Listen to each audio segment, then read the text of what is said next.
if they agree with everything, it's because they're not following what the Bible actually says. Oh, you left it. It would have went in. So what we're talking I know, about Land now to you. Who says that? where did Who cuneiform says that? come You're on Saturday. I'm gonna come to your How house. close after the flood? I mean, like, maybe like. And then when was the Bible written? How far after? That's probably why. This is where it gets interesting. That should be a red stone. Necessarily wrong. I literally, he literally just. Are you free on Saturday? I basically said no. He said, okay, I want to go to your house. First off, no. No. Oh, they don't need to fix that. They I need should have to just said no on the spot, but I'm not doing that. Like, Oh, it's so yeah, well, I just can't believe the doesn't. He's gonna fall. Moses is the guy who writes not it. your That's why you got drunk right there. No. And with you taught me very well, I'll tell you that. If you want to go look at the timeline, we can pick this out. The exact dates. Alex, you taught. That's Cody, you taught me a little bit. But again, what they're doing is assuming no supernatural things exist. But a giant wolf like flood does. Christian Soros. That's weird. So, You had an for God to easy speak pick. with No, honestly, because automatically well, like maybe you should mom. at all. That's the only thing he can base his on. And since God would have been written prior, the message was Thank you, Alex. Thank you. considered more accurate. But who does? I think it's pretty stupid. So again, it's No! less to do with being flat out wrong, more to do with Yeah. The God. Thank God you. is a really old account of the flood. I don't Yeah. Well, then Sylvia, you're the worst, Alex. Sylvia, know. go Separated from the flood by Wait. time. Maybe come to one. Immediately. Oh! So I'm there's out. sometimes Oh, you're the out. same I'm out. Oh, wrong ball. Alex. necessarily have been Okay, Christian. Christian's going down. Christian's going down. Yeah, well, that's good at this game. He's not dating. Never mind. Way of summary. What letter do you have? That's a U. You to you. Next point. I tell ya. Yeah. Essentially, what it comes down to is either you believe in the inspired Oh, Alex. or This is how you say not hi. that God helped write. no! Hey. It's something I did it. I did it. I did it. I did it. You didn't I hit did it. it. You did I not did hit it. it. I did it. You did not. I did it. No, you didn't. Yes, I did. No. Yes, I did. No. I did. I didn't see it. I did not hit it. I hit it. You didn't hit it. You wanted to go there. I did it. We knew you didn't. Like your No, brain's just no, right no, there. you didn't. No, you didn't. And so yeah, if you don't believe in God inspired No, it didn't go. Bible, Click, I click. can't really No, fault it their just logic. went. Yes, we do. Yes, this is Alright, Hebrew. read it, As far as read it. 200 grams ago, the Bible was written. I know you But I hit it. There's no doubt. I know you did. But I hit it. He had phrased it as But I hit it. One miss. the Jews had seen this epic. But I hit it. So. Yeah, you hit that one. This This is is sure. this is causality. I hit You're it. assuming causality. Oh, you did it. That was So yes, the two exist simultaneously. I'm so The full. written record of Gilgamesh. Thank you. I think you're along too. When would they have crossed the I didn't even show out. How You're much did it take? so That short. was after Genesis You're only got taller. hundreds of Did years. you say it was a Babylon story? Oh, you did it. Double Double hit. tap. Double tap. Double tap. Letter. Double tap. Double tap. Yes. That was never a By That oral was never a Yes, we do it. We do it. That was never a across it. Okay, I Their tradition was sprung up before that. Their tradition I'll was start.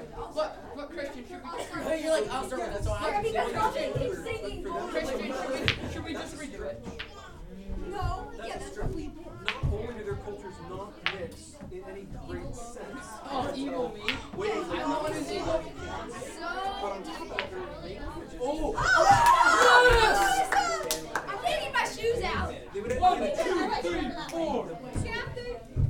So you're assuming all to say that their written records, which go back prior to their existence in Babylon. Genesis was written 4,000 older than. So guys, it goes.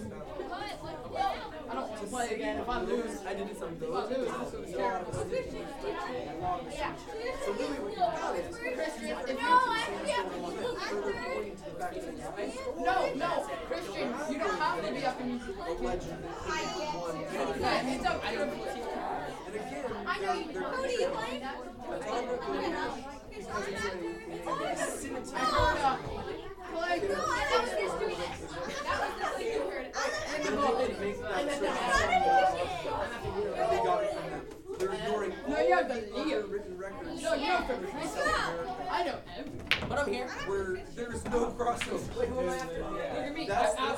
hard to explain because they don't bring those up. No, I thought that did. No, I hit it. I think it hit it. Yeah, you're like, I don't It matters to me. I think we got it. Sit up.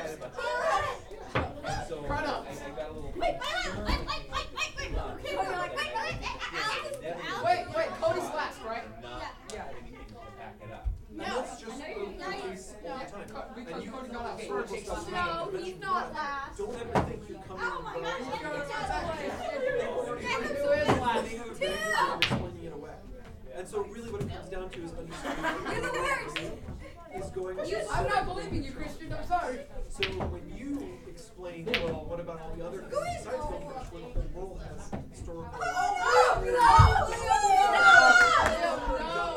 It went in! It's a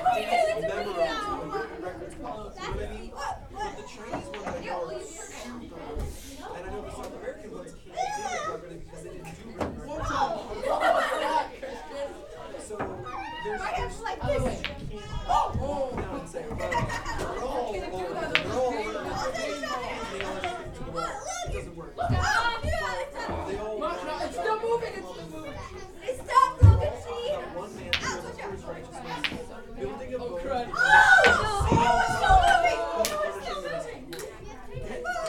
Alex, that was good. Sorry, I tried to say something. I said,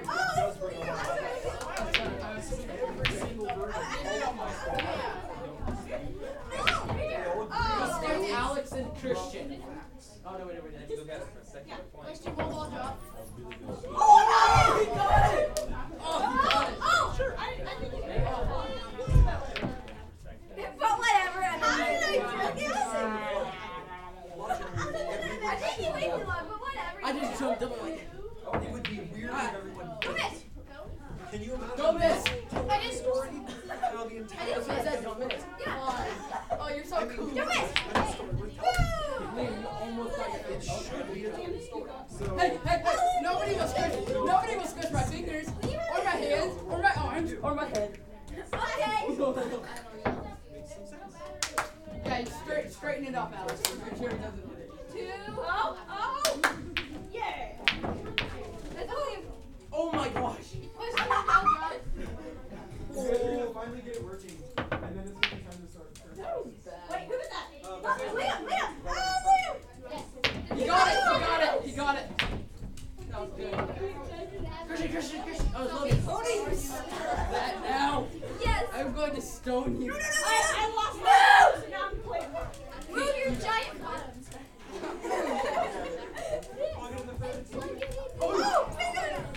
Oh, You leave off the yellow, it'll look better. Alex, you want? I love it when that happens. Because then you get the chance to do the buzzer. because I don't want us to be comfortable. I'm learning. Oh. You love videos because it's a less guy. No! Oh! Good job. Okay, so then you have to do TV video on the top. No! Cody, you're lucky there. That was a lucky job. Oh, Alex. Wait, Alright, we're starting. Wait. Wait, he's not at. Who's that? Yeah, he's out. Switch. Who's asking me now?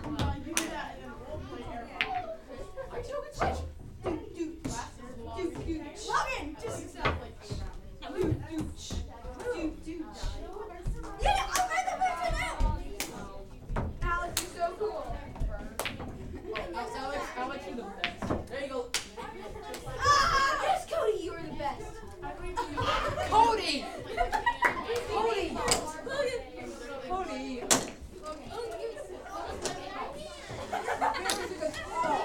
You might have to go down. Oh, you taught me to do whatever it takes. Wait.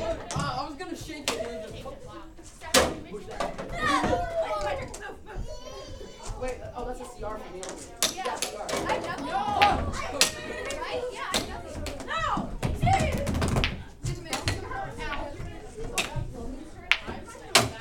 How come I haven't sung anything with you? Oh, I don't know. Like, no! And you You still try now. You still try. What are you trying to do? Okay, look. Oh, so fast. Alex, that was good. Was that your first letter? Yeah. Your first letter? I don't have a letter, so now I'm scared. Christian, you're the lucky person.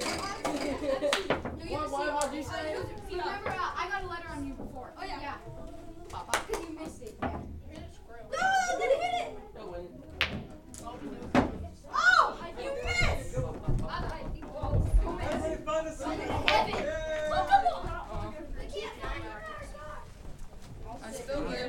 Move it. this is the fourth seat. Hey, get it. Get it. Cody. Where's the bean bag? Over there. I'll take you where?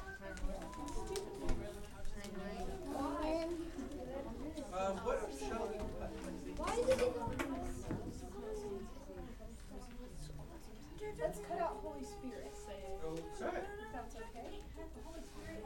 I know, not cutting out the actual Holy Spirit, just the song. No letters.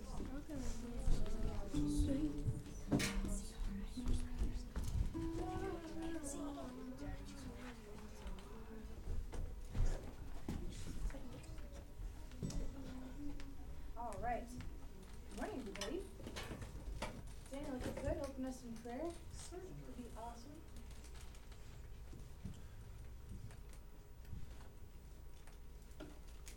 Lord, just draw us into your presence right now. Help us to put aside all the things we've been thinking about this morning. Hold off the distractions, Lord. Help us to lift up your name in spirit and truth right now. We ask that in your son's precious name. Amen. Amen. Sorry, 2 Should I seconds. turn it off? Is that you? Ah, perfect. All right.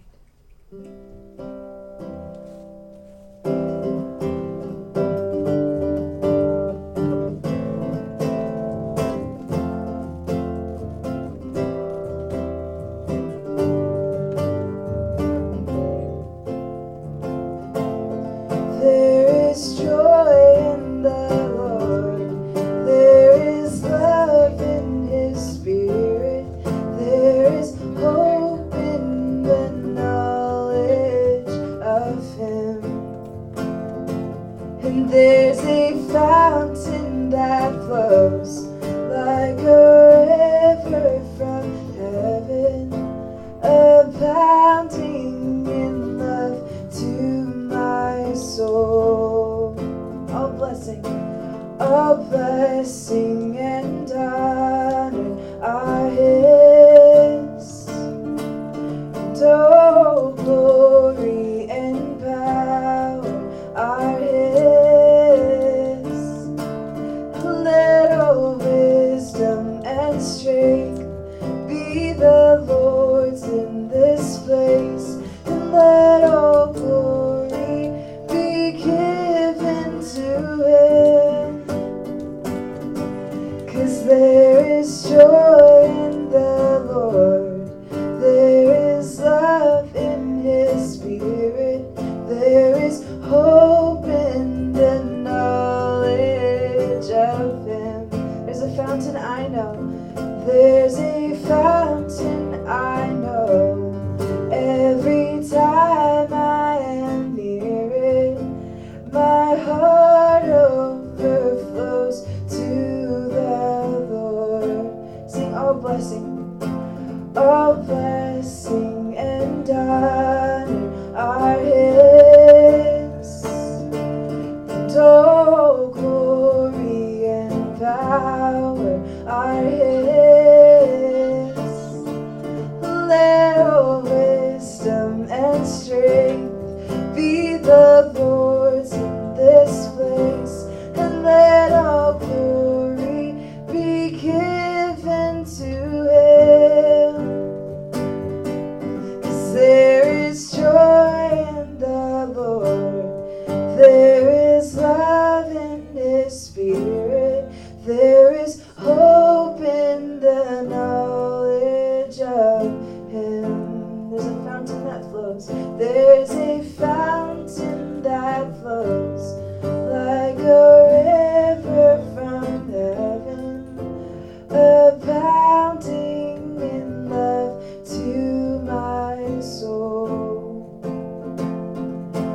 abounding in love to my soul. Could you guys stand, please, if you're not already?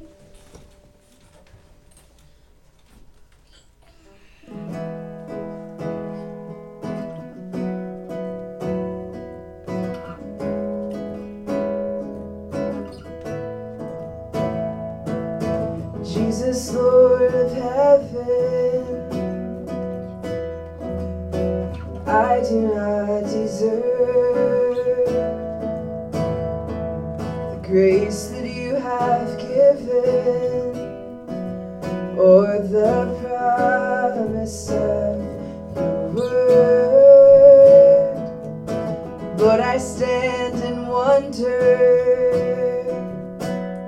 at the sacrifice you made,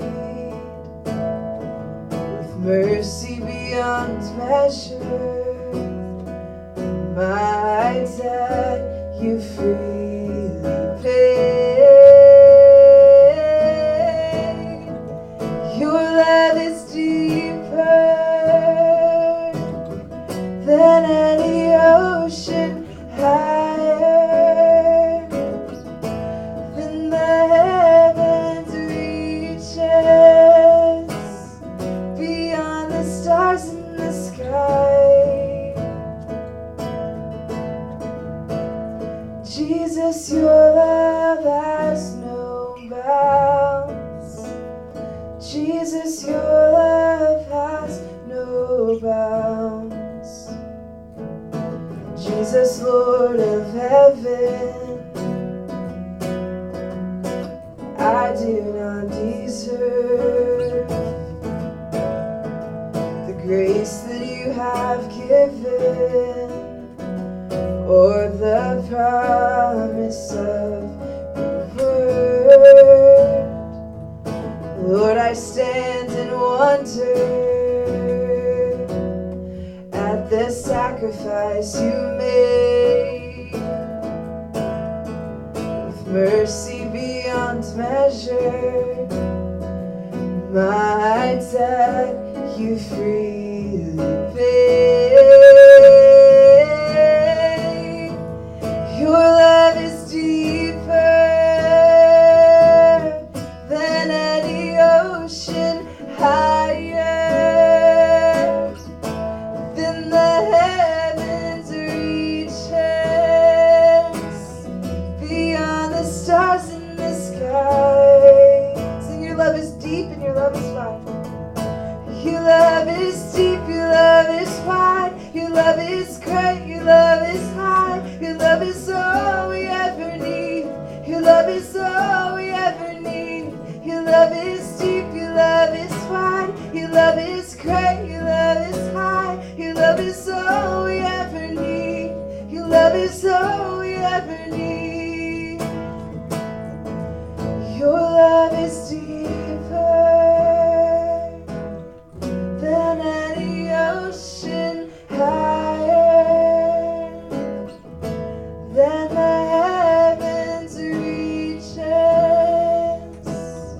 beyond the stars in the sky. Jesus, your love has no bounds. Jesus, your love has no bounds. Jesus, your love has no bounds. Jesus, your love has no bounds. Lord, I thank you so much for this time, God, as we get into your word.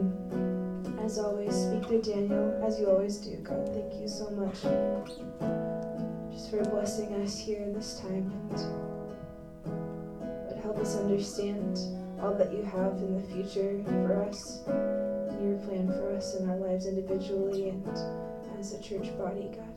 We love you in Jesus' name. Amen.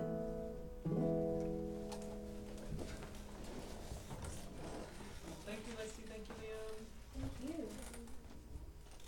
All right, guys, if you don't have a Bible with you, time to get one out of the box. Are we muted? You are now. They got it. Look.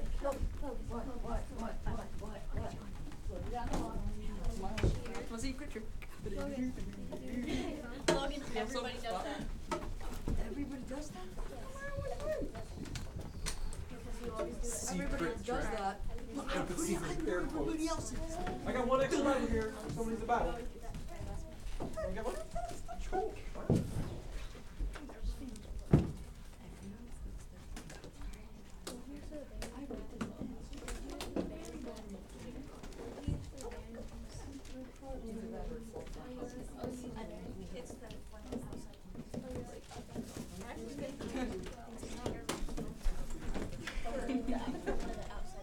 Alrighty! Open those Bibles up to Daniel chapter 10.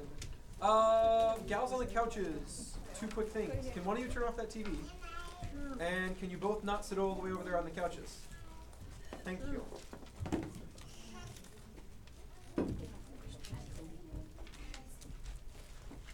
This way. There's a cool little carpet you can sit on. You can sit on the floor elsewhere. Emily, if you can scrounge up a few chairs. I don't know if you even can. There's like the office chairs they could borrow if we're not using them. Not those. Those are not ours. Sorry, I pointed when I said office chair, like that one. Those are stool chairs, right? Yes. Ta-da! Oh, Cade. What? We found your Bible. Oh, good. You did leave it at camp, but it's still in Reading. I haven't had a chance to get it yet. Okay, good. Yeah, the camp director found it after the next camp. Because they did like another week of camp with other kids after we left. Where was it? I haven't found it yet. I'm really curious. But yeah, he found it. And it had, yeah, camera. Yeah, so you got your camera too. So we will get it to you someday. All right, today, yeah, smart. There you go. Stools. If you guys would prefer stools, we have stools. Daniel chapter 10 is an interesting chapter in that it is not a beginning, middle, and end. It is only A middle and then an end. no, terrible guess. It's only a beginning. Chapter 11 isn't a beginning or an end, it's only a middle. And chapter 12 isn't a beginning or a middle, it's only an end. And so if you only read 10 or you only read 11 or you only read 12, you don't really get the whole story. You have to read 10, 11, and 12. So today, we're going to do Daniel 10 through 12. It's going to be nuts. Hi, Jane. Are you trying to get to Daddy? Come here. Come here. Don't have to fuss. She's still learning, like, when she wants to go somewhere. It's okay to just go there rather than be sad that she's not there yet. Come here. You want to say hi to all the kids? Stand up. You can do it. There you go. Hi. Say hi, kids. She's the baby in that circus. Hi, kids. She likes the lions. She likes lions. Let's go Okay, kiddo, we're going to read our Bibles now. I know. You can't read yet, so that's boring. You can listen, though. You want to listen? All right, let's read chapter 10. In the 3rd year of the reign of King Cyrus of Persia, Daniel, also known as Belteshazzar, still known as Belteshazzar, many kings later, for some reason he hasn't taken the name, had another vision. He understood that the vision concerned events certain to happen in the future, times of war and great hardship. When this vision came to me, I, Daniel, had been in mourning for 3 whole weeks. All that time I had eaten no rich food, no meat or wine crossed my lips, and I used no fragrant lotions until those 3 weeks had passed. So rather than being like a serious fast where you get no food, he took a fast of fancy things. No fancy things. That was his fast. And then it says, verse 4, on April 23rd, as I was standing on the bank of the great Tigris River, which is a pretty big deal if you've ever been there, I looked up and saw a man dressed in linen clothing, with a belt of pure gold around his waist. His body looked like a precious gem. His face flashed like lightning, and his eyes flamed like torches. His arms and feet shone like polished bronze, and his voice roared like a vast multitude of people. Now, that description might be crazy to you, but it is the exact same description, down to every little character trait, that John gives of Jesus in the book of Revelation. You go crack open the first chapter of Revelation, John is confronted by Jesus himself, not in his earthly, humanly form, but in his heavenly glory. And as John describes what he sees, that's what he says. He says this list. So this is Old Testament, this is BC. John writes Revelation in AD, it's New Testament, and Jesus, same in both. Pretty cool. Yeah. My translation says, now on the 24th day of the first month. Yes, and that is because the Hebrew calendar starts in spring, whereas ours starts in midwinter. I'm gonna switch Bibles. That's okay. They're just converting the date for you. So the original translation would have a Hebrew date, whereas this translation has a modern date, because most people don't understand the Hebrew calendar. They just don't get it, which is fine. Our years are funny because we do like 365 and a quarter, and then we can't count the quarter. So every 4 years we throw on an extra day, right? Their calendar, they literally had a different number of days every year, so that it kept on dancing around, trying to get to the exact right number. That was the way their years went. So their calendar is totally wonky. This is why Easter is on a different day every single year, because Easter is assigned based on the Hebrew calendar, not our calendar, the Gregorian calendar. Does that make sense? Totally weird calendar. But anyways, yeah, they translated the date so we would get it. Plus, which is really cool, back in the book of Daniel's time, this is the Babylonian era and the Medo-Persian era, and the dates and years back here were so well kept track of, we actually know which year this was. That's how we can figure out that it was April 23rd. If you don't know what year it is, you don't know which date it is. Mine said 24th. There's two.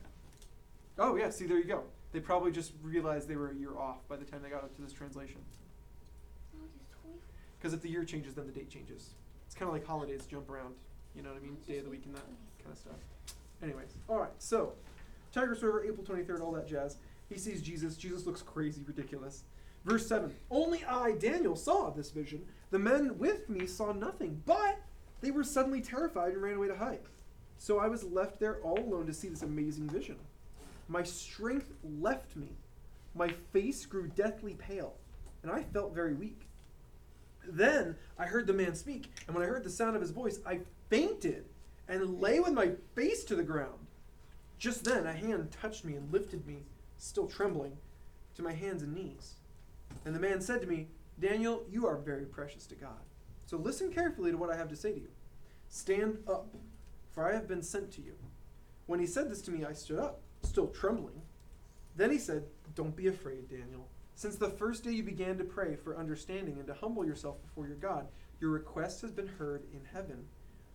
I have come in answer to your prayer. Remember, he's been fasting for 3 weeks. Now, this messenger, who is Jesus himself, came in answer to his prayer. It's pretty cool. Verse 13 is also very cool. But for 21 days, the spirit prince of the kingdom of Persia blocked my way. Later, other verses will fill in for us. That's Satan. Then Michael, one of the archangels, came to help me, and I left him there with the spirit prince of the kingdom of Persia. Now I am here to explain what will happen to your people in the future, for this vision concerns a time yet to come. So this is interesting. I don't have a ton to say on this, but just get that picture in your head that, like, in the spirit realm, Satan tries to get in the way of God's plans. And when he sees someone coming from God with a message, he physically gets in the way. Jesus is patient enough to mess with him, to wrestle with him, to go back and forth with him for 3 weeks. That is a serious amount of patience. Now, all Jesus really had to do to get past Satan was be like, tag team, Michael, you're it. You keep messing with Satan, keep him busy. I'm going to go talk to Daniel.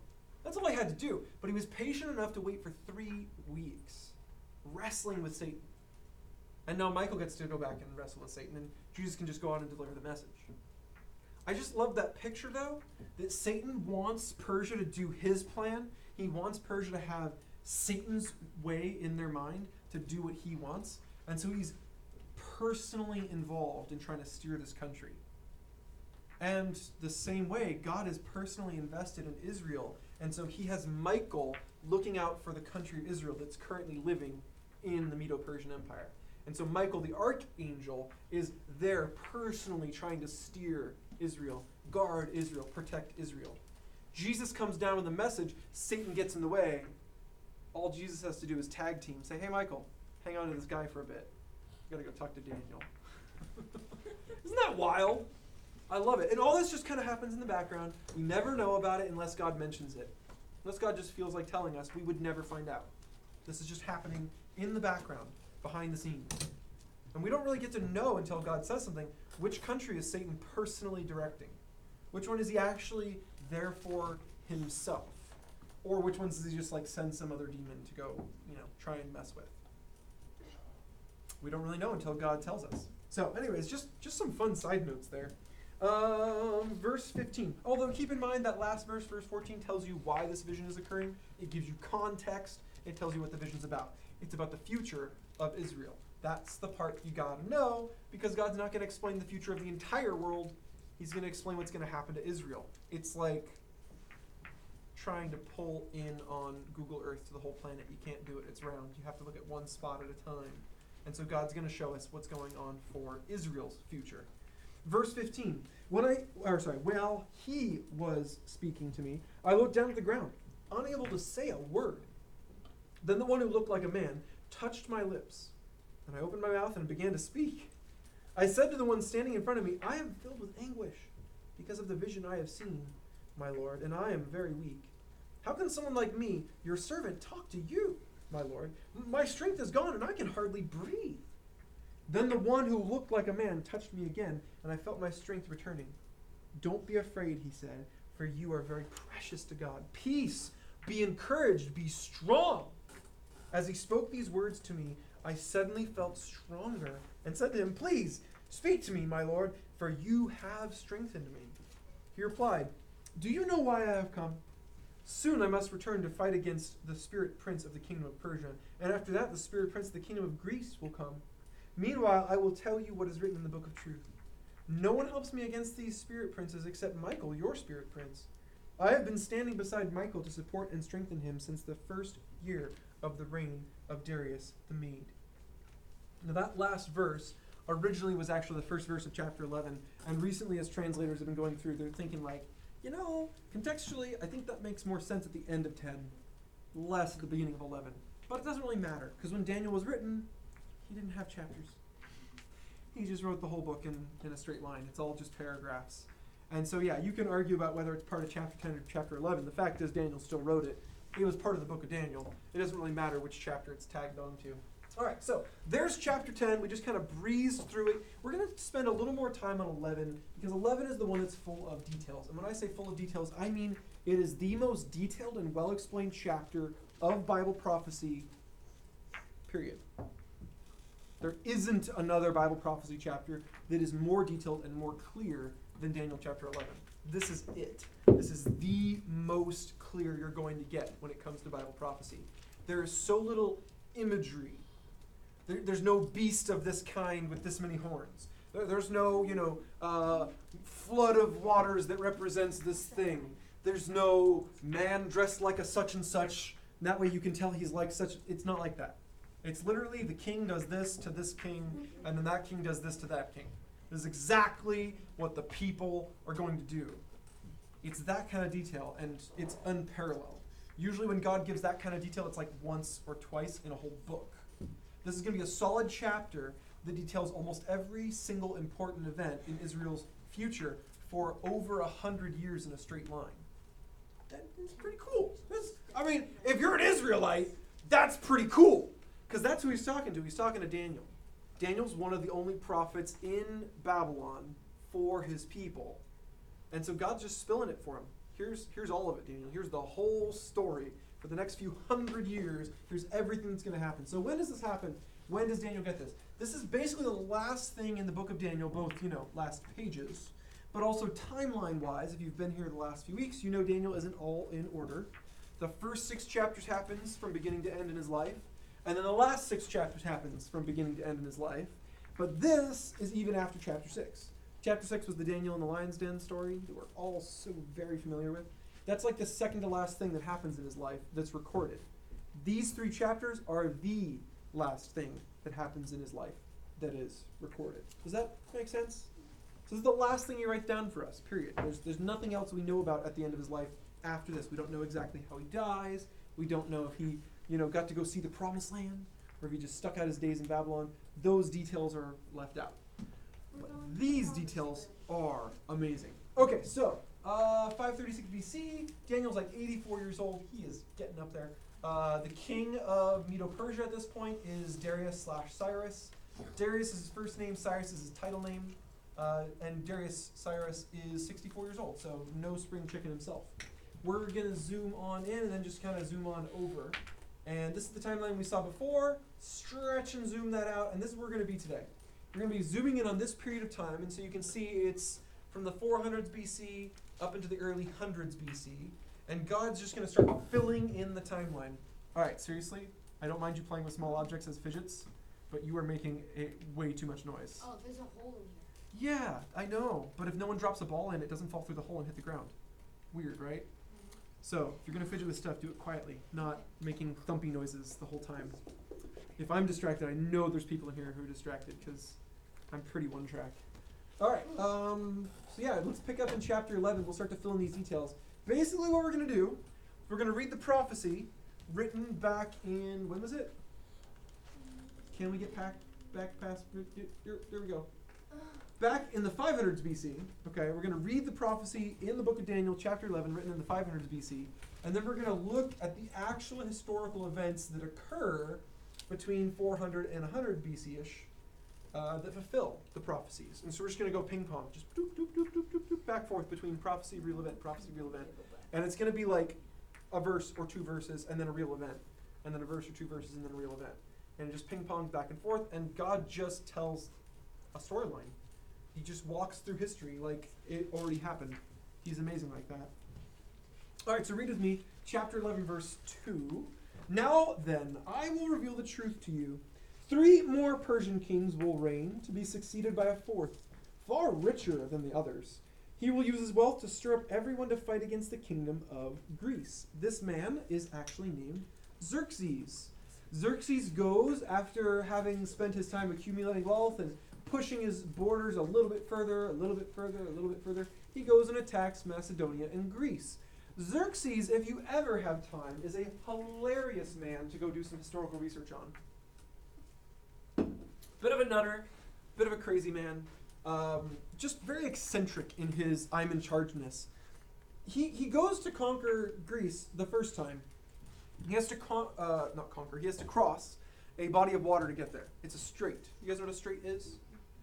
It's like a river, but it's between 2 seas. It's like where a sea and another sea have a really thin section between them that's almost river-sized. And so usually it's where you could like walk across a bridge to get across the sea. Does that make sense? Small chunk of water, okay? So he has to cross this strait. There is a bridge across it, but suddenly as he gets there and the first few men try and go across the bridge, storm whips up. Storm so bad it starts corroding and breaking the ropes that hold the bridge up. The bridge collapses, his army cannot cross. He is so upset about this, he decrees that the strait shall be whipped 100 times. And so men are forced to walk out into the strait with whips and confusedly whip the water. And then he says to put the strait in fetters, which is like old-fashioned handcuffs, which, I mean, as hard as whipping water is, how much harder is it to handcuff water? So basically they just throw the handcuffs in the water, and he's appeased. He's like, yeah, take that! Ha ha! Consider yourself handcuffed. The guy is weird, okay? They write books about him, they make movies about him. This guy becomes famous for how, like, on top of the world, how full of himself he is. He really loses his mind with the power. It goes to his head. So yeah, crazy guy. He eventually does get into Greece. Later, not that day. That day, water gets whipped, he leaves. He comes back another time, he does get to cross, he gets onto the continent, he fights them for a while, he's so sure he's gonna win. He starts building monuments. Like I already own this place, it's mine now. But he doesn't win. he gets driven back. The Grecians, the Macedonians, they keep their land. He has to go home. Okay. He dies later, falls off a horse. Not even at war. He dies. He trips and falls off. All right, so the guy's dead. Greece and Macedonia not conquered. But what he doesn't realize is he's setting up the future. He doesn't even know it yet. But what he's done is he's got the Grecians and the Macedonians to think, we need military power. We can't just win every battle based on we have a good defense. What if some future empire decides to come and crush us? What if Xerxes comes back one day? We don't want to win just barely. We want to be a force to be reckoned with. And so this starts this ongoing process of Greece and Macedonia being militarized. And suddenly the military starts becoming a bigger and bigger deal in their countries, until eventually, after you get up in the timeline far enough, you get to this dude. And so Xerxes didn't realize it, but he was setting the stage. He was making the culture exist that got Alexander the Great to be so gosh darn great. And so Xerxes actually made that happen. Very odd. Okay, so that's verse 2. Move on to verses 3 and 4. Then a mighty king will rise to power who will rule with great authority and accomplish everything he sets out to do. But at the height of his power, his kingdom will be broken apart and divided into 4 parts. It will not be ruled by the king's descendants, nor will the kingdom hold the authority it once had. For his empire will be uprooted and given to others. This describes perfectly Alexander the Great. He goes forth and no one can stand in his way. Alexander the Great, if you didn't know, has no military losses on his record. No. Until he goes and dies, he wins. And when he dies, he's not even fighting. He's at home. He gets like drunk, I think, and like ODs or whatever. But every time he goes to war, he wins. That's why he's called Alexander the Great. That's where the Great came from. Because he actually was really good. Even when he fought completely new enemies he'd never fought before, he would change his strategy on the fly to be able to beat them, even though he had no clue what he was up against. He could just watch the battle and go, okay, send this message to them, get them doing this. Okay, good. We're going to route that. Okay, have them split and come back together. And boom, he wins. He was that good. He was an interesting guy to look at. There's actually a sculptor who sculpted him well enough that Alexander the Great gave it his stamp of approval and decreed, as emperor can, no one else is allowed to sculpt him because only this guy got it right. Everyone else has to stop sculpting Alexander the Great, just this one dude. And so he had like some weird character traits that no one really captured. He was actually kind of short. And people always like to try and make the emperor look very impressive, very tall. But he's kind of short. He had a crook in his neck he could never get rid of. And so he always walked around like this, looking up towards the sky, some would write. And he actually had 2 eyes of different colors, one brown, one blue. And so some people thought it was a feminine trait to have one blue, one brown. I don't really know where this comes from. Ancient history now. But they would talk about him after having met him, and they'd say, yeah, he has kind of a feminine look to him. He's got like this one pretty eye. And so like this was Alexander the Great, just kind of. This is the way he walked around, it's a little strange, Wait, like how did he walk? With his head cocked up towards the sky and off to, sorry, I'm doing the right. Sorry, it was off to the left. My bad. Off to the left and So he looking up walked like towards a the normal sky. person, just. Yeah, no, he was normal. He was a little short for his country. You know what I mean? Like most Grecians, most Macedonians were a little taller than him. But he was very sturdy, very strong, very muscular. Just not very tall. Had a crook in his neck, 2 different color eyes. Very distinctive. You never mistake someone else for Alexander the Great. You know what I mean? No one else walks around with a crook in their neck and 2 different color eyes. So yeah, he goes around, he conquers the known world, and then he dies, and his kingdom gets split up between 4 superpowers. Now, that's not all that happens. His kingdom actually gets split up between 4 superpowers, 4 of his biggest, greatest generals, and a bunch of other people keep on trying to get some of his empire. And usually they only meet limited success, besides those main 4. The other limited successes were like a city they'd take over. I'm emperor of Alexander's empire. One little city. And others would be like, I'm emperor of Alexander's empire. But they have like a country. Not an empire, just like the one country. There was only really 4 at first, and then their successors after them that had big chunks of the empire. And that was through not just military might, but it was through like political negotiations and I'll give you a little money over here, and I'll make you a deal for later. So- And you and I, we're friends, right? You take your empire half, I'll take my empire half. So We're good? even It's while okay. Alexander was dead, it was still hard to take his kingdom. Oh, crazy hard. They fought the whole time. They were fighting over the pieces they had until the end of the Greco-Macedonian Empire. It was never at peace internally the entire rest of the time. And that's kind of what it hints at here in this verse. It says that it will never hold the authority it once had. Meaning, literally, no one's ever going to rule the empire ever again. In the Greco-Macedonian Empire, anyways. You'll only ever be pieces. Never a whole, ever again. It stays in 4 chunks or more until it's over and the Romans conquer it, and they take all of it. Pretty mad, or pretty sad, that's the word. Alright, so move on. Verse 5. The king of the south, we'll get back to that, will increase in power, but one of his officials will become more powerful than he, and will rule his kingdom with great strength. Okay. This whole thing, king of the south, later we'll read king of the north. These are not specific kings. Remember the context of the vision. Jesus started this whole thing by saying, I'll tell you the future of what? Anyone? Israel. I will tell you the future of Israel. Okay, this is important. Back when the vision is given to Daniel, only just a year prior was the decree made, yeah, we'll let Israelites go back to Israel. They haven't actually gone yet. And in the intervening time, from then until here, where we've got like Alexander the Great and his generals and all that stuff, they have gone back.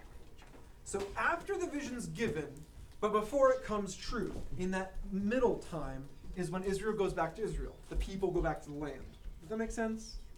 Right now, when it's given, Israel's in Babylon. The people of Israel are in the land of Babylon. Why is this important? Well, because God says, I'll tell you the future of Israel. That technically means the people, not the land. But when it comes true, the people will be where? In the land. In the land. So by the time it comes true, it does mean the same thing. Does that make sense? By the time it comes true, he's talking about Israel. So when he says the king of the south, this is where it gets really interesting. Check out my map here. So you guys have like the blue country, the blue empire? Okay. Okay. Then we got like this gray empire up here, stretches all the way over. Notice this weird shape going on right here? That's not water. That's not an island. Yeah. I know what it is. He does know what it is. Does anybody else know what it is that wasn't here last service? No? Does anyone recognize where we're looking at on the map? This is a piece of the world map. See this piece called Egypt? Can I just blurt This in is the the answer? top right of Africa. This is the Middle East, missing a bit of. Wait, I know.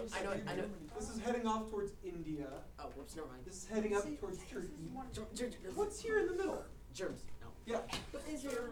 Yeah. Are you sitting next to Christian? Is that how you know? No, I see last year. Oh, you were here last service too? Oh, of course you were. I knew that. All right. Anyways, yeah, it's Israel. Israel's in the middle.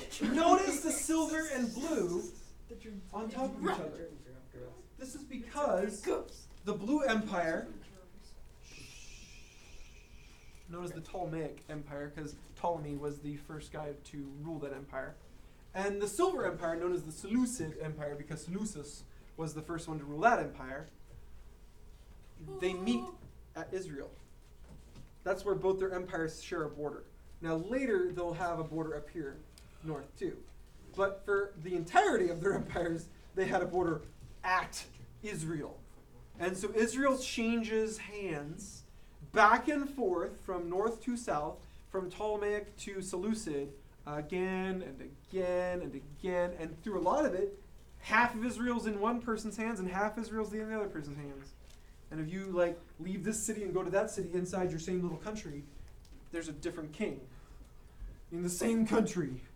Because like the king of the south rules this part, the king of the north rules that part. It's like, I don't like this law, I'm going to cross So over real when the quick. verses say king of the north, king of the south, they're not talking about a specific dude. Because over time, there'll be different dudes on the throne.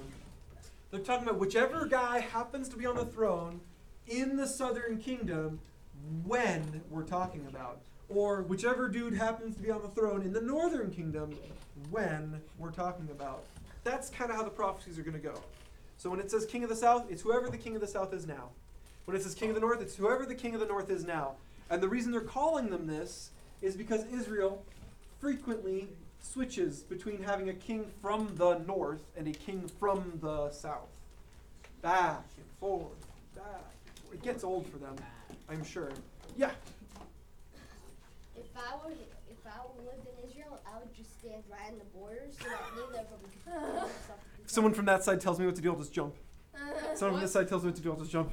But then, where are you gonna go after when they both go? You can't do I don't know. Stay on the borderline. I don't know. No. Cheating and dog. Dig a hole. Get inside. Stay What on now?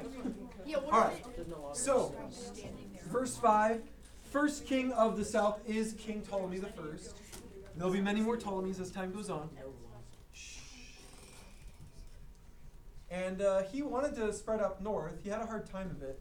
But he eventually has this friend of his named Seleucus who wants a place to rule of his own. And so Ptolemy helps get Seleucus onto the throne of the northern kingdom. See, these 4 generals that take over the bigger sections of Alexander the Great's kingdom, they didn't all just like happen on the same day at the same time. They all had to fight for their own thrones at different times in different orders. And so in this case, Seleucus gets on the throne with Ptolemy's help. Ptolemy doesn't realize he's setting up his own worst rival. He doesn't know that yet. He can't see the future. God can. He should have read Daniel. But yeah, he's setting up his own rival. Ptolemy and Seleucus will fight and fight and fight until they're dead, and then their kids are going to fight. For hundreds of years, until the end of the prophecies of Daniel and the end of the Greco-Macedonian Empire, they'll be fighting each other. Whoops. Ptolemy does not know what he's gotten himself into. Okay, check out the next verse, verse 6. Chapter 11, verse 6 says, some years later, an alliance will be formed between the king of the north and the king of the south. The daughter of the king of the south will be given in marriage to the king of the north to secure the alliance. But she will lose her influence over him. She'll lose her influence over the king of the north. And so will her father, that would be the king of the south. He's going to lose influence. So she will be abandoned along with her supporters. We're getting into some crazy large detail here. This is a very zoomed in look at the future. And it's exactly right. Antiochus II is the king of the north at this point. Ptolemy II is the king of the south. Remember, Ptolemy I was the first guy who was the king down there. Now we're on to Ptolemy II. It's been a while, you know what I mean? It's a while later. This was back in verse 5. Now we're over here in verse 6. And so, yeah, Berenice goes over to marry Antiochus II. But here's the deal. Antiochus II's already married. He already has a wife. And he's not a polygamist. He's not someone who wants more than one wife at a time. So he puts her away. This is the historical terminology. It means I'm going to temporarily divorce you. Oh. I don't really know if you could insult someone more than like tell them, it's not really convenient to be married to you right now. Can we just not be married for a while? Wait for me. I'll be married to you later. I'll come back for you. That's like the worst thing you could possibly say to your spouse. Yeah, our marriage means this little to me. I just need to not be married to you for a bit. This happened, though, in the older parts of the Old Testament. Abraham did this to his wife like twice. And she stuck with him.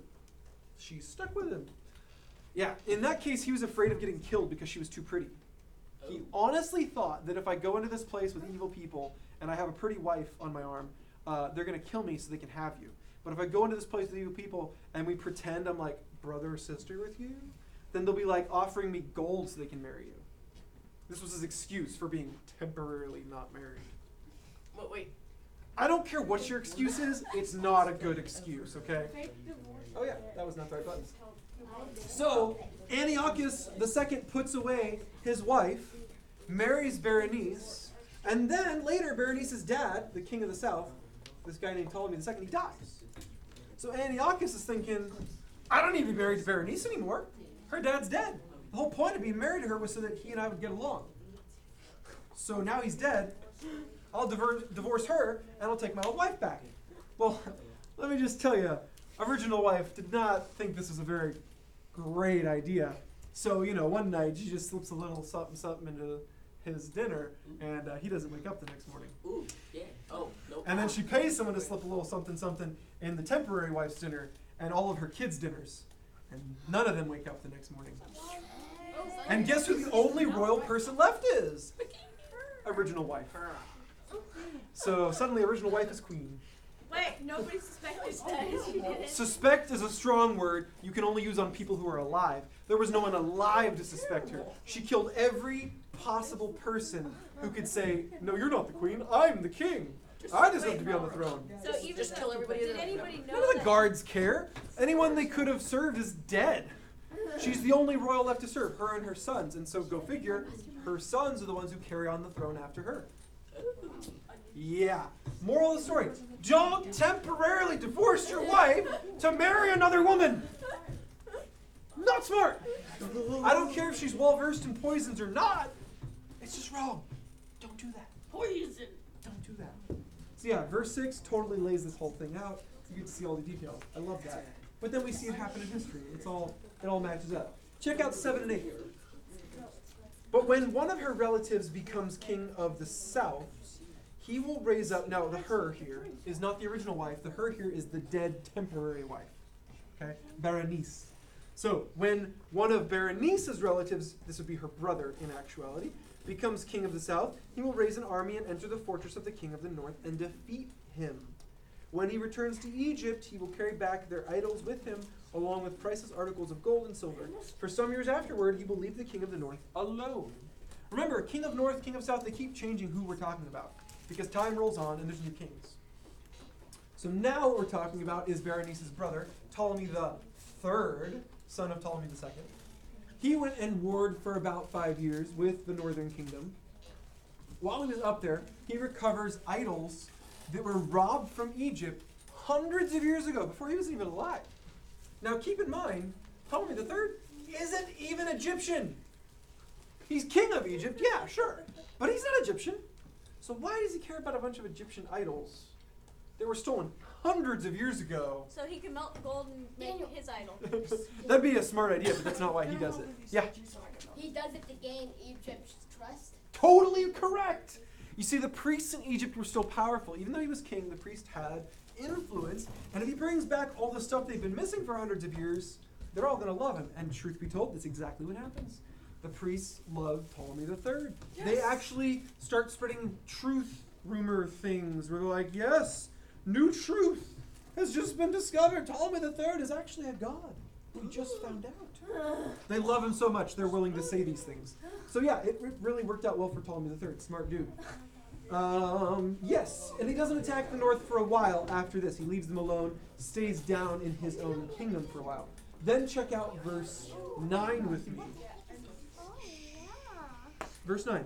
Later, the king of the north will invade the realm of the king of the south, but will soon return to his own land. I know this sounds like a tiny detail, but it actually happens. Seleucus II, this is the son of the original wife who murdered everyone, or had them assassinated, depending on which person we're looking at. Her son, Seleucus II, becomes king, and instead of going and like fighting Ptolemy III and being like, yeah, that's right, you get out of our land, he just takes back what was captured in the last fight. Like, you know, the stuff that was already his. He doesn't go any further. He doesn't go into the actual land of the king of the south. He just goes down to what was recently stolen, gets it back, plants his flag in the ground, and goes back to his castle. It's mine again. It's mine. That's it. He's kind of wimpy as far as all the other kings go. But yeah, he gets back his land. Whoop-de-doo. Okay, then we move on to verses 10 through what? 10 through 12.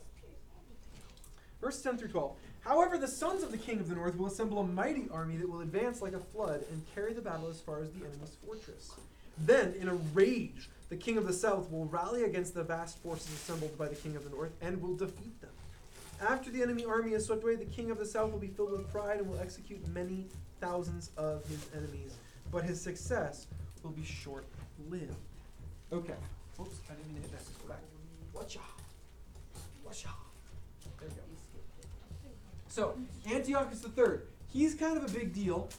He gets a nickname, Antiochus the Great. Because Antiochus III, for a while, actually has some stunning amount of military success. He just fights and fights and fights, and he mostly wins. He will have some very notable failures towards the end of his life, but for a while he does pretty good.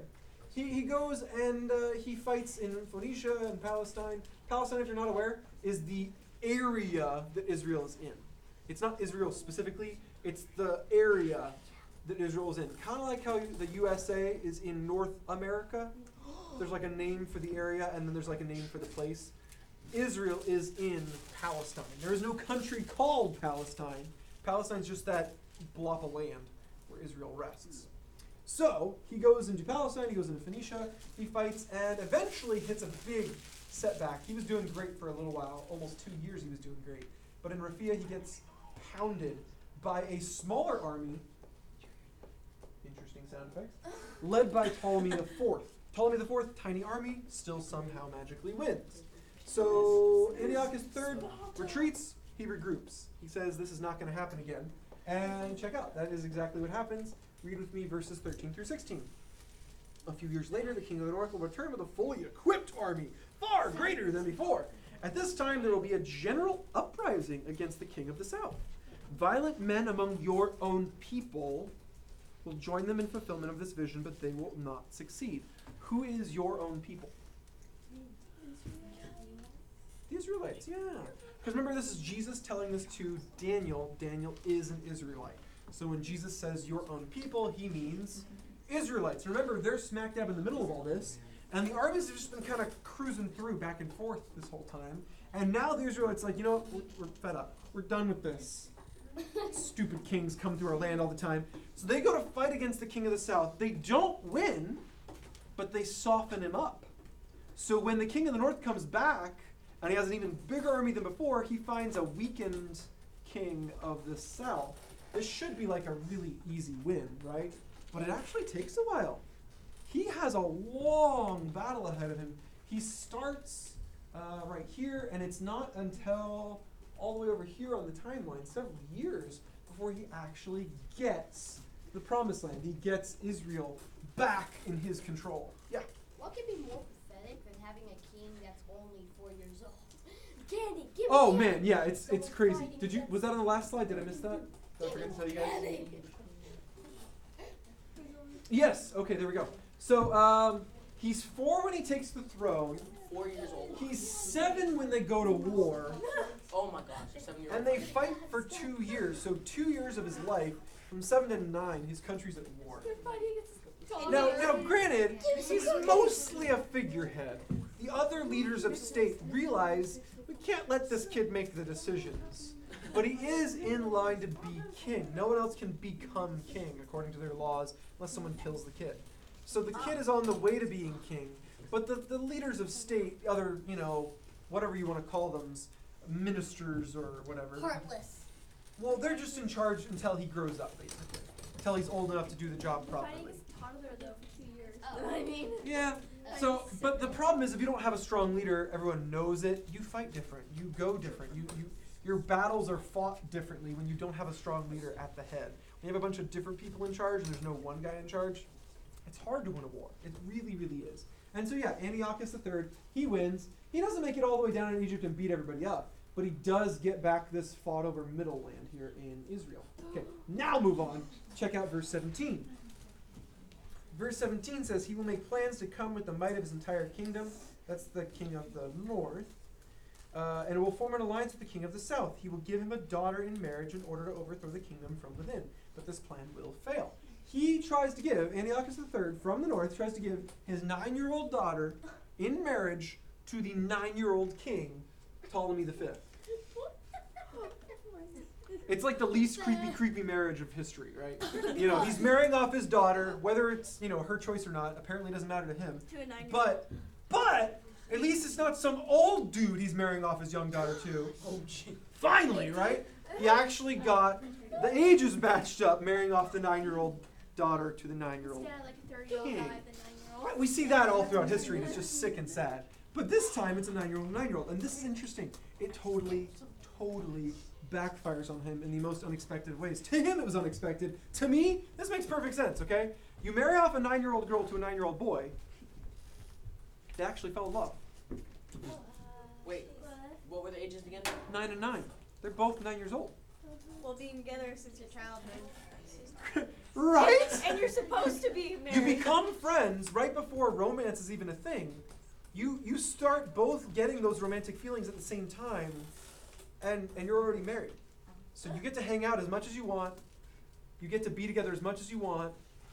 You fall in love as you grow up.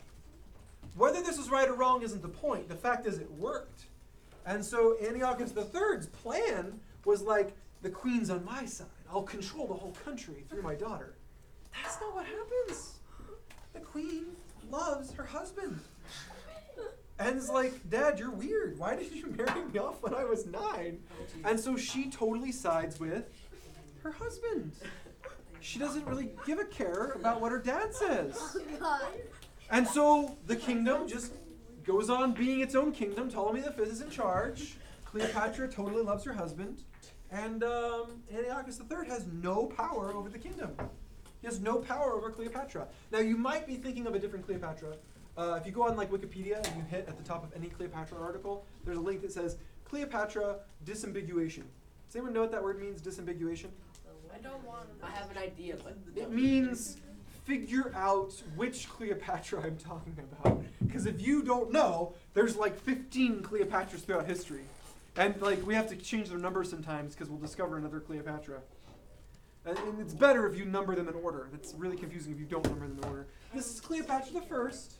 The really super duper ridiculously famous Cleopatra is like one of the last Cleopatras. Okay? So this is not that Cleopatra. Different Cleopatra. Daniel, Yes. which Cleopatra was it that poisoned herself?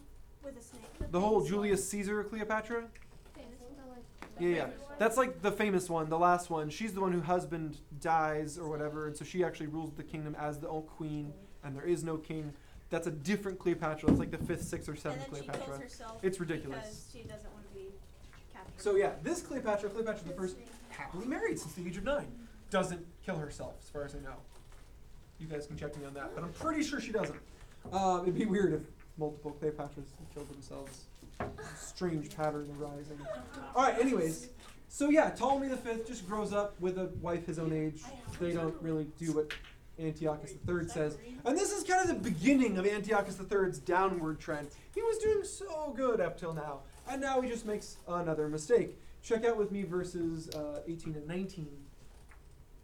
Verse 18 says, After this he will turn his attention to the coastline and conquer many cities, but a commander from another land will put an end to his insolence and cause him to retreat in shame.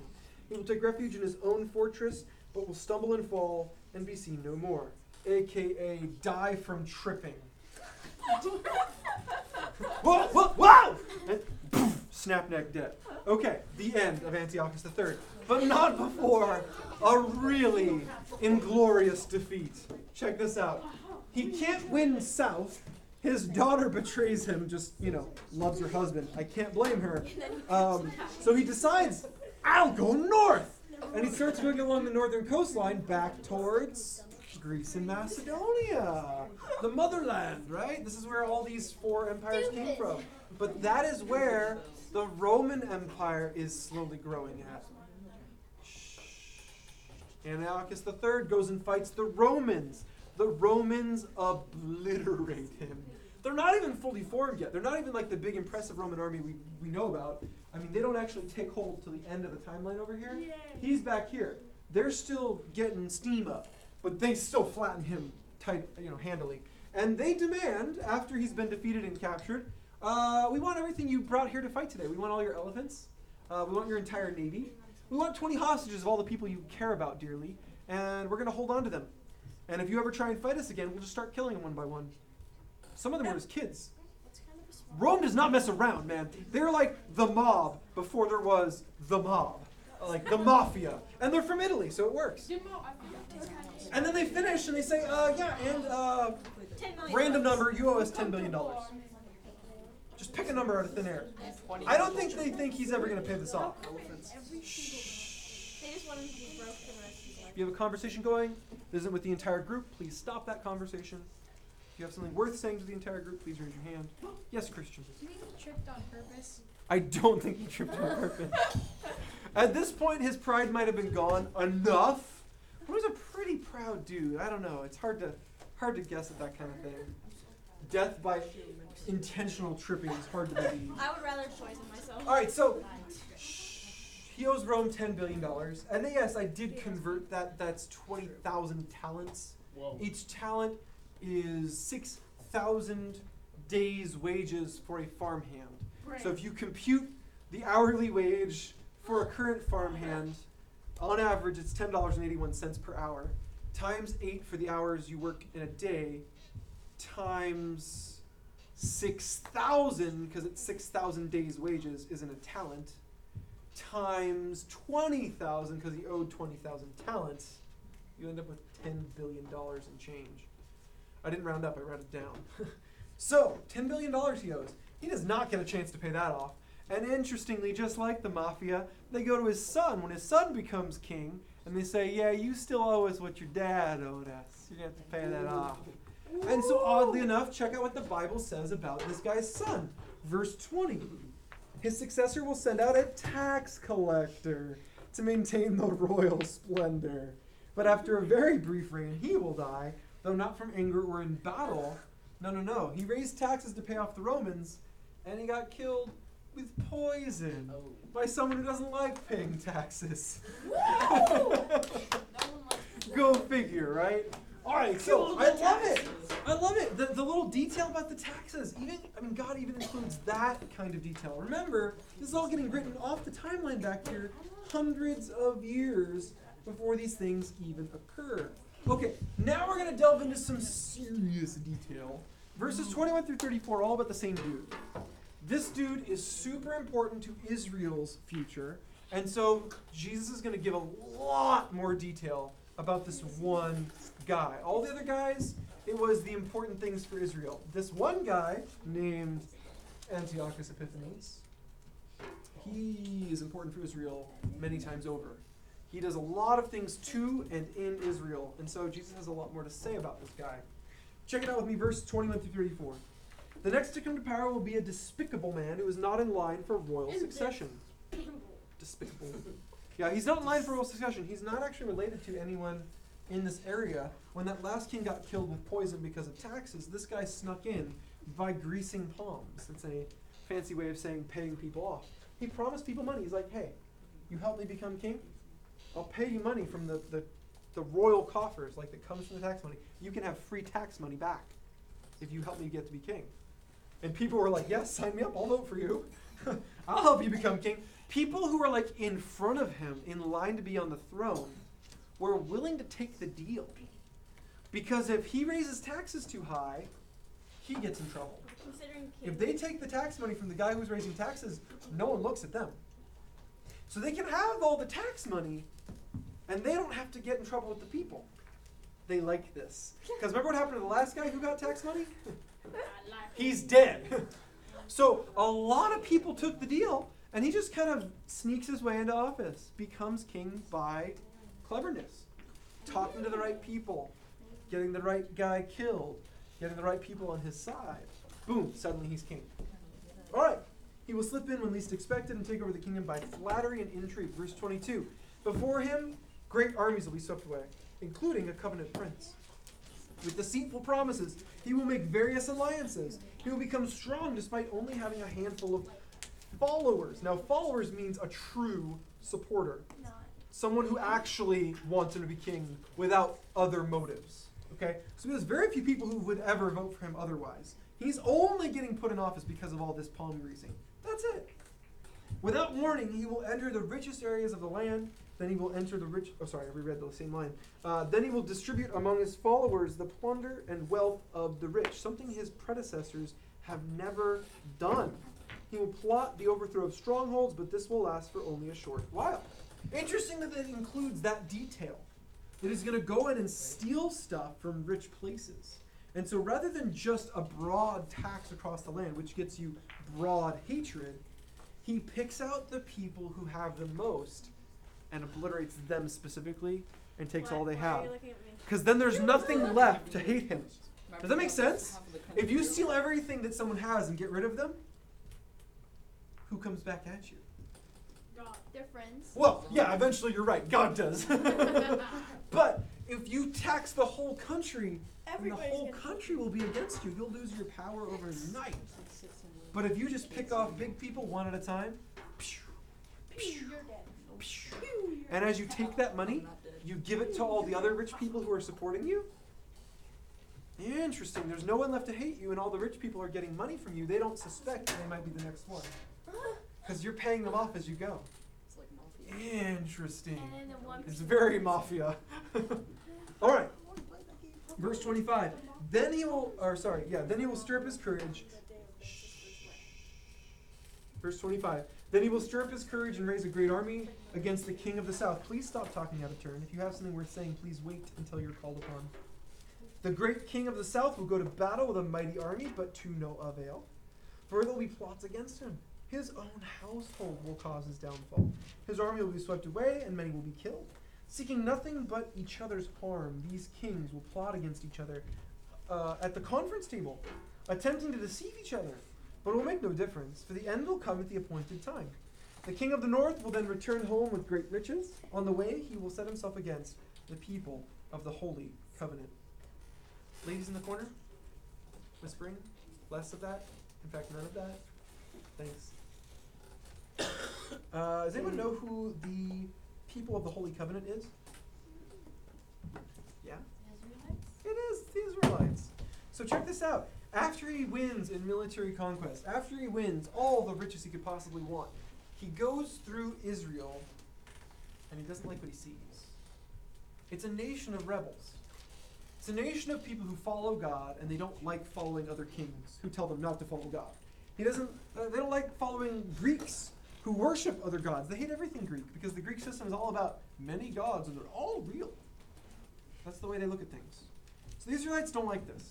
As he passes through, he says, this is stupid. We should get rid of this. So he starts this process of making life hard for the Israelites. And he's not the last, but he is like the first who picks on them and focuses on them and makes life really hard for them. So check this out. Verse 29. Then at the appointed time, once again, he will invade the south. But this time the result will be different.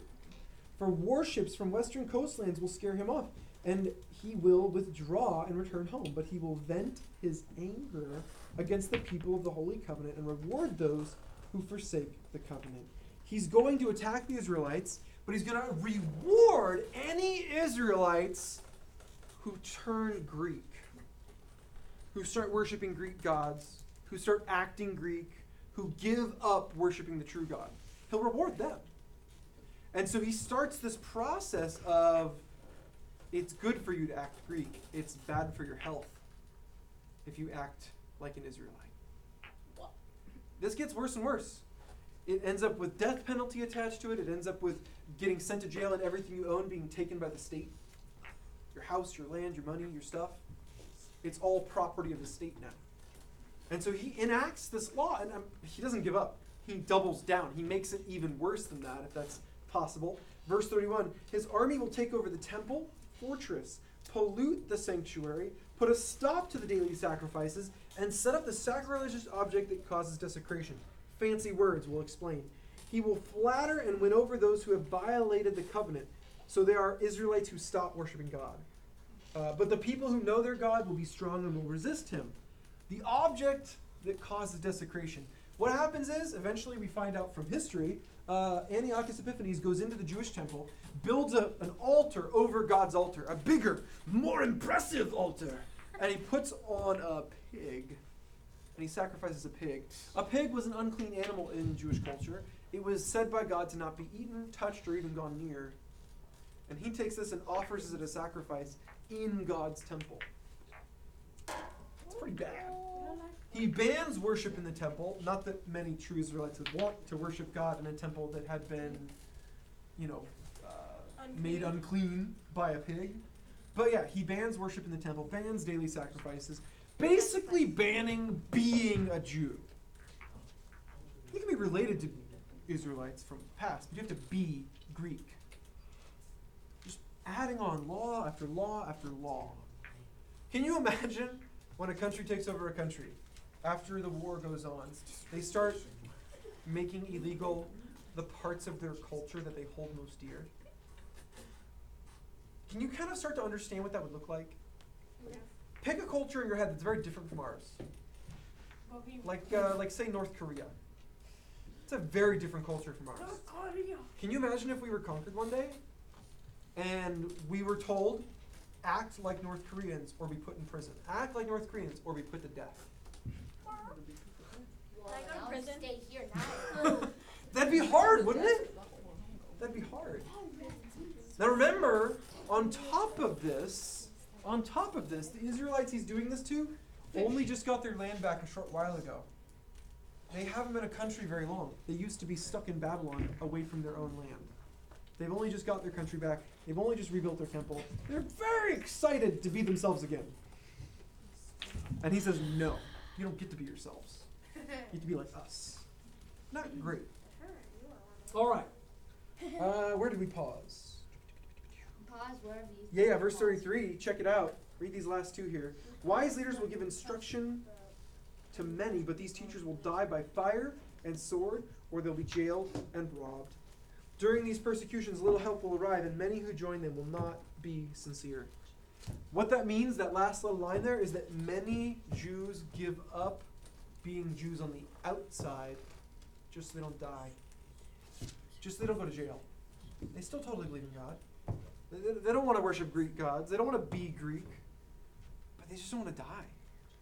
They don't want to get thrown in jail. They don't want to lose their livelihoods and their family. So, they pretend. They say, yeah, I worship Zeus now. Totally. But when they leave, They'll pray to God when no one's around. you use their little idols as target practice. The sad thing is this.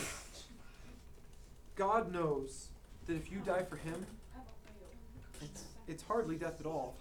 You'll be with him soon. He'll give you great reward. He'll give you great glory. And so faking it to him is tantamount to actually turning against him. The question gets asked a lot. Well, if someone puts a gun to my head and says, are you a Christian? And they're threatening me with a gun, couldn't I just say no? Like just to stay alive? No. The answer is no. You see, standing for God is standing for God. It's not thinking about standing for God. Standing for God is standing for God. You actually have to do it. Or else you didn't stand for God. So yeah, I pray no one ever does stick a gun to your head. I pray no one ever does conquer the USA and start forcibly saying we can't do Christian things. But if that happens, I would rather go to my grave doing what God told me to do than live a little longer disobeying him. Because ultimately, I only have to live with evil people to the end of my life, but I have to live with God for the rest of eternity. I would much rather please him, much rather obey him, and see him sooner as a consequence than displease him and have a few more days on this earth. Yeah. It's not really a consequence, though, when you think about it, because if you were to die, it's not a consequence. It's more like, yay, I'm getting to not stay here anymore. This is why not standing for him indeed is such a big deal, because the New Testament tells us that what you do in action reveals where your faith truly lies. And if push comes to shove and you don't have the faith to stand for him, the question is, did you ever really have faith? That's why it's such a big deal. It's not that choosing to stand for him or not stand for him will get you in or out of hell, get you in or out of heaven. It's that choosing to stand for him cements the fact, yeah, you really did have faith. There's no question, there's no doubt. Nothing can shake that now. Yeah. There's a verse in Philippians, to live is Christ, to die is gain. Yeah, Paul's talking about not living much longer. He's getting towards the end of his life. He could die very soon. And he's writing to people who care about him. And he wants to explain that, yes, I might die soon, but don't be sad, because if I live, it is for Christ that I will live. I will do what Christ wants. I will do what Christ has for me. And so if I live longer, I will be very pleased myself because I get to do more for things for Christ. But selfishly, I almost wish that this sickness that's ailing me, that these people who want me dead would succeed. Because selfishly, that means I get to be with Jesus sooner. And he says, I only long to live longer out of humbleness and a love for Christ, rather than a love for myself. Isn't that interesting? He wanted to not die, but not for himself. He wanted to not die for Jesus. Yeah. Honestly, if I just all of a sudden got cancer, Mhm. I would just say, kill me. Yeah, like, oh well. Because, like, the chance that you're going to survive from cancer is probably 85% that you're not going to survive it. And then, like... Depends on what kind of cancer, but sure. Okay, I'll give you that. My friend survives with Close. My friends, Totally depends on the kind of cancer. There's some kinds of cancer where you like have a 1% chance, and there's other kinds that are highly operable. You could get like a good 75% chance. Just depends. I bet skin cancer is lowest. Yeah, I don't even know which lowest. I'm sure you could look it up. Yeah. My friend actually has this like eye cancer kind of thing where she has like kind of bloodshot eyes, but she like has like different surgeries on her, but there's like almost a 0% chance that she's gonna die from it. Oh, it will just affect her vision, No, it doesn't really affect her vision. She just Crazy. they just have to keep like, pulling it out. well, no, they just have to like, I don't know. It's like weird things are happening in her eyes, and sometimes they have to go back and fix it once in a while. Oh, okay. Interesting. I know. I didn't She even said know she about has eye cancer. cancer. I'm like, wait. Are you gonna die? She's like, "No, You? no, just my eyes. Yeah, I've had it since I was little. I was like, okay. Yeah, if you haven't noticed by now, it's probably not that big a deal. All right, let's keep reading. We'll finish our chapter out. Verse 36 through the end of the chapter, and then we'll see what we can do with 12 with our time that's left. We are going to change gears here in verse 35, rather. Jesus, interesting guy that he is, he starts to get kind of excited.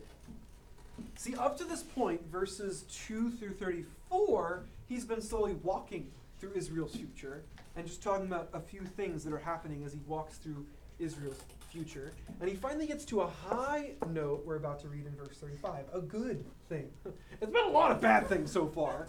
He finally gets to a good thing, and he gets so excited, he picks up the pace. And he starts going faster, and he starts jogging through the future until eventually, boom, he's already at the end of time. And he's describing the end of the world and the Antichrist and the resurrection and all these things that are like way, way, way out in the future. It's kind of cool. So check this out. Verse 35. Oh, sorry. Yeah, that's right, actually. Sorry. Verse 35.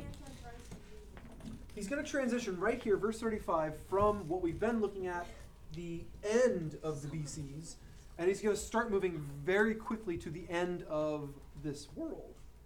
Verse 35 says, and some of the wise will fall victim to persecution.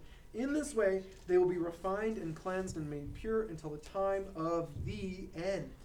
For the appointed time is still to come. The king will do as he pleases, exalting himself and claiming to be greater than every god, even blaspheming the God of gods. That means he's specifically blaspheming the true God, not just generically all gods. He will succeed, but only until the time of wrath is completed. For what has been determined will surely take place. He will have no respect for the gods of his ancestors. That's an interesting phrase we'll go back to. Or for the God loved by women. That's another interesting phrase we'll go back to. Or for any other god, for he will boast that he is greater than them all. Pause there at 38. First interesting phrase. God of his ancestors.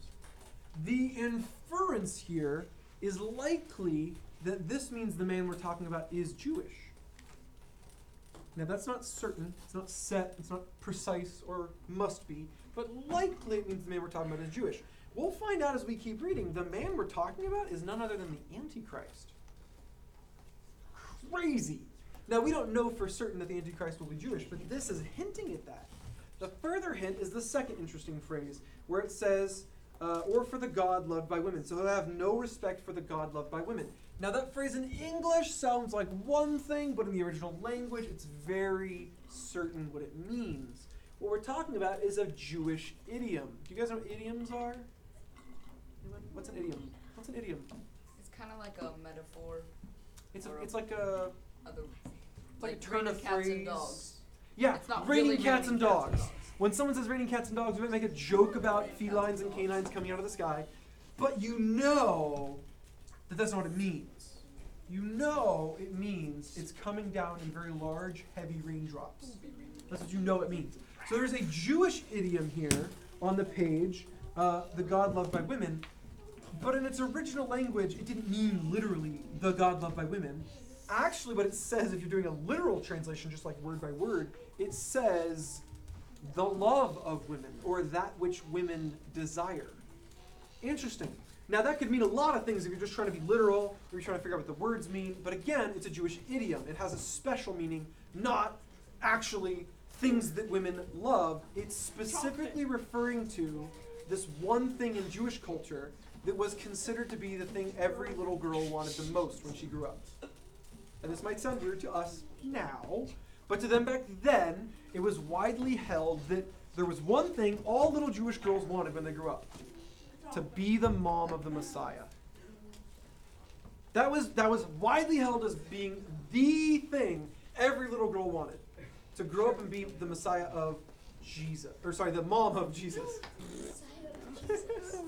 Yeah, sorry, too many M words in that sentence. Yeah, to be the Messiah's mom. That was the great desire. And so interestingly, this idiom, this phrase here in this sentence, is pointing us even further towards Jesus Christ. It's pretty cool. That essentially, he's not going to care about, he's not going to have any respect for Jesus Christ. The Antichrist, I think, no duh, doesn't respect Jesus. It's pretty straightforward. I don't think that's really a big leap here. Straightforward. Okay. Close them mouths. Let's keep reading. Verse 38. Instead of these, he will worship the god of fortresses, or force, or military power, or fighting ability, whatever you want to call it. A god his ancestors never knew. And lavish on him gold, silver, and precious stones, and expensive gifts. Claiming this foreign god's help, he will attack the strongest fortresses. He will honor those who submit to him, appointing them to positions of authority and dividing the land among them as their reward. Then at the time of the end, the king of the south will attack the king of the north. The king of the north will storm out with chariots, charioteers, and a vast navy. He will invade various lands and sweep through them like a flood. He will enter the glorious land of Israel, and many nations will fall. But Moab, Edom, and the best part of Ammon will escape. Now, those are all countries that aren't on the map anymore. Their names aren't on the map, but the place still is. It's Jordan and a little bit of Syria. Now, this is interesting because if you flip all the way to the back of your Bible to Revelation, it talks about the end times, it talks about the Antichrist, and it mentions that when he goes to war and starts conquering, one of the only places that will be safe is Jordan. And it actually says, hey, Israelites who are in Israel, when the Antichrist comes to power and he starts conquering everything, go to Jordan. It actually says that in Revelation. Go hang out in Petra. It's in Jordan. You'll be safe there. God will protect you. The Antichrist won't have any ability to come against you if you are there. So not like it's a real fortress that has like the ability to protect itself, but literally God is picking a place on the map and saying, I will make it safe. So go there. That's pretty cool. Pretty cool. All right, verse 42. He will conquer many countries and even Egypt will not escape. Verse 43. He will gain control over the gold, silver, and treasure of Egypt, and the Libyans and Ethiopians will be his servants. So that is what continent? Africa! He came from the Middle East. He's going into Africa. He's conquering Africa. Check out what happens next. Verse 44. But then news from the east and the north will alarm him, and he will set out in great anger to destroy and obliterate many. He will stop between the glorious holy mountain and the sea and will pitch his royal tents. But while he is there, his time will suddenly run out, and no one will help him. This is also covered in Revelation with different details put in and different details missing. So when you combine the two, you get a really cool picture. Okay, Antichrist in the Middle East starts in Israel, goes south into Africa. I guess I should do it mirrored for you guys. Goes south into Africa. Once he gets into Africa, he conquers a few countries there in the very top part of Africa. And then he gets word he's getting hit from behind. The army's coming out of the land that is now known as Russia and now known as Indochina. So India, China, that area. We don't know which country, just that direction. They're coming and attacking his back border, his back door. So he leaves Africa and tries to go up to meet them. He doesn't even get all the way there before they catch up. So they're coming from the top and the east. He's coming from the south. They meet up in Israel in a place called Megiddo in a battle that is widely known as Armageddon. Have You guys have ever heard of the Battle of Armageddon? It's in Revelation, and it's the one mentioned right here at the end of Daniel 11. And what it mentions here is that this is when his time runs out. That he was having his way, beating everybody's behind, doing whatever he wanted, kicking everybody's tail, and then suddenly he turns around and goes, "What? They're hitting me from behind!" Rushes off the battle, and that's it. He does not survive. He does not make it through this battle. He will end up at judgment with God very shortly after. At that time, Michael, chapter 12, the archangel who stands guard over your nation, will arise. So Michael guards Israel. Isn't that fun to know? Then there will be a time of anguish, greater than any since the nations first came into existence. But at that time, every one of your people whose name is written in the book of life, in the book, will be rescued. Many of those whose bodies lie dead and buried will rise up, some to everlasting life, and some to shame and everlasting disgrace. Those who are wise will shine as bright as the sky, and those who lead many to righteousness will shine like the stars forever. But you, Daniel, keep this prophecy a secret. Seal up the book until the time of the end, when many will rush here and there, and knowledge will increase. Then I, Daniel, looked and saw two others standing on opposite banks of the river. One of them asked the man dressed in linen, who was now standing above the river, which is a pretty cool trick, how long will it be until these shocking events are over? The man dressed in linen, this is Jesus, who was standing above the river, because, Jesus does that sometimes, raised both hands toward heaven and took a solemn oath by the one who lives forever, saying, "It will go on for a time, times, and half a time. When the shattering of the holy people has finally come to an end, all these things will have happened." I heard what he said, but I did not understand what he meant. So I asked, "How will all this finally end, my lord?"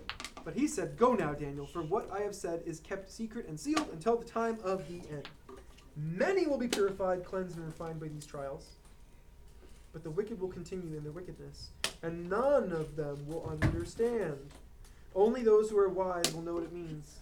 From the time the daily sacrifice is stopped and the sacrilegious object that causes desecration is set up to be worshipped, there will be 1,290 days. That's rather specific. And blessed are those who wait and remain until the end of the 1,335 days. As for you, go your way until the end. You will rest, and then at the end of the days, you will rise again to receive the inheritance set aside for you." Okay. Now, in those last prophecies, Daniel is finding out about the end times. And the reason we can tell this is very interesting. As we've gone through Bible prophecy, we've talked about near and far fulfillments. And this is no exception. This is exactly the same. Daniel gets information about the near future and the far future simultaneously. And Jesus distinguishes this by the original language. I'm sorry to say it's lost in English, but in the original language, he keeps flipping back and forth when he says something. He'll say something like, "At an end, this will happen." And when he says "a end," what he says comes true twice. It comes true with Antiochus Epiphanes, the guy who was beating up Israel back then, and it will happen again with the Antichrist, yet future. But then occasionally he won't say "a end," he'll say "the end." And it really means the end. And when he adds those little details, those are the ones we're still waiting on. Those are the details that Antiochus Epiphanes did not fulfill. He skips those. And those are being held for the Antichrist. And so we get to see two different things prophesied. First Antiochus Epiphanes, and then the Antichrist. What's really cool about that is you get a picture of what a fulfillment will look like. How symbolic is this versus how literal is this? You get to just kind of look at Antiochus Epiphanes and say, oh, it's exactly that literal. Now we know what to look for in the future. We get to see how literal it will be with the Antichrist. It's kind of a neat picture. The other cool thing about this is Jesus knows the future so dang well, he can spot similarities between two different unrelated events. And he can describe both of them at once. Both future tell you about two things at once. It's pretty cool, man. Tell you about two things at once? That's awesome. So, he gets specific. He puts the number of days on it, man. That is crazy. But this is what's so cool about that. Is Jesus doesn't come to Daniel and say, okay, I got to tell you something. Life's going to suck in the future. A lot of you are going to die. See ya. A lot of That's not it. I mean, if that was the prophecy, he's like, hey, Daniel, how's it going? I got a message for you. Everything stinks in the future. Bye. Like, Daniel would just, like, be crushed. Like, I'm not writing that down. That's just sad. But that's not the message. The message is, in the future, things are going to get terrible. Things are going to get hard for exactly this long. And then God wins. Exactly this long. This is how bad it'll stink. And then whoosh, it gets cool.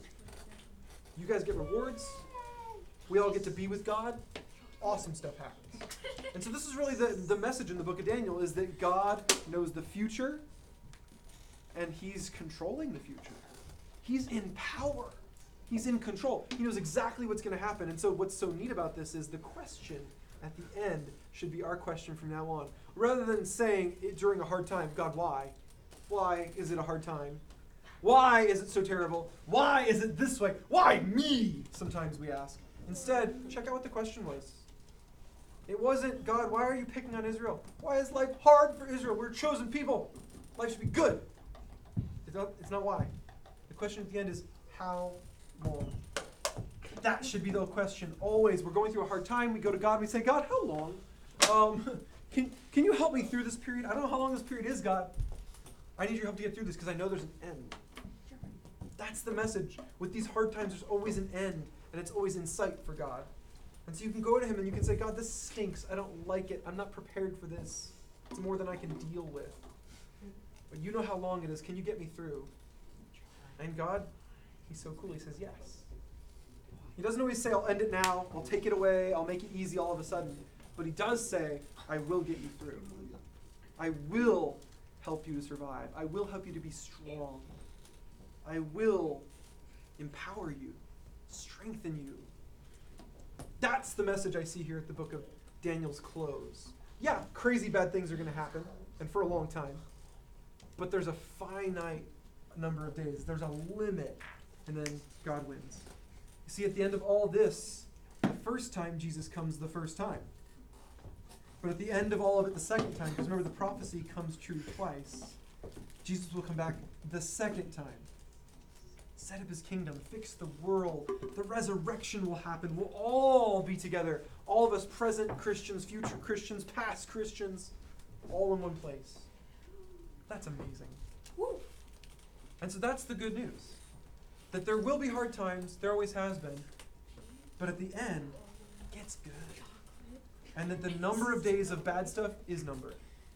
So you know, once it starts, count them down. Can you imagine being an Israelite who understood the book of Daniel? Antiochus Epiphanes goes in the temple, sacrifices a pig, everyone's like, but you're like reading the book of Daniel. Hey guys, get out the calendar! There's 1,290 days, and then that guy dies. And we get our temple back 45 days after that. Is there cause to cry? Is there cause to be sad? No. There's cause to celebrate. That guy just walked right into God's plan. He doesn't even know it. How amazing is that? That's the good news of the book of Daniel. All right, let's pray. Lord, I want to thank you for the book of Daniel. Thank you that you know the beginning before, you know the end before the beginning. Thank you, Lord, that you've revealed it to us. Help us to hide this away in our hearts like you hid it away in Daniel. Help us to hold on to this when things get terrible and to ask you how long and to ask you for help getting through. Help us, Lord, to never ask why, knowing that you have a good purpose in the end of all of it.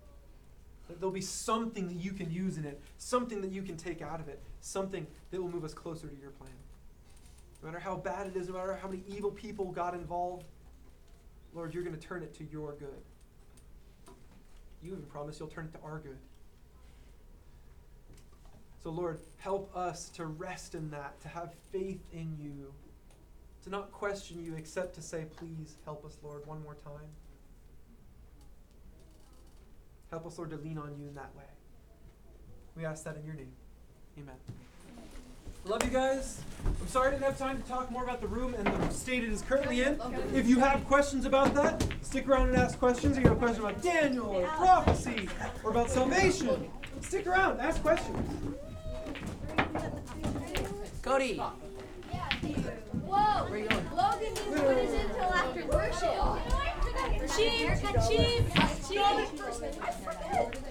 It's not my fault. This is like my fourth time in a row. You plan cleverly. Like,